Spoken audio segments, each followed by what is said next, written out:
Hi friends, Varalakshmi பூஜை பார்த்திங்கன்னா evening தான் நம்ம வீட்டில் சாமி கும்பிடுவோம்.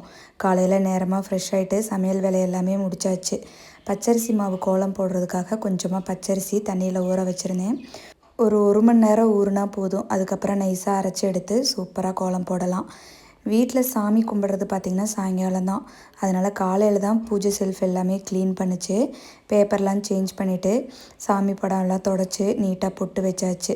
நேற்று விளக்கெல்லாம் வாஷ் பண்ணி வச்சுருந்துச்சு. அதையுமே கையோடு எடுத்து மஞ்சள் குங்குமம்லாம் வச்சு எண்ணெய் ஊற்றி திரி போட்டு ரெடி பண்ணி வச்சாச்சு. ஹெல்ப்புக்கு ஒரு அம்மா இருக்காங்க. அதனால் வேலை பார்த்திங்கன்னா ரொம்ப சீக்கிரமாகவே முடிஞ்சிருச்சு. நெய்பர்ஸ் எல்லாமே இன்வைட் பண்ணியிருந்தேன். 11 பேர்த்துக்கு தாம்பலம் கொடுக்கறதுக்காக அரேஞ்ச் பண்ணி வச்சுருந்தேன். அந்த வேலையுமே பார்த்திங்கன்னா கையோடு முடித்து எல்லாமே எடுத்து வச்சாச்சு. மதியம் ஒரு 2 மணிக்கு எல்லாமே சாமி ஷெல்ஃப் எல்லாமே க்ளீன் பண்ணி எடுத்து வச்சாச்சு.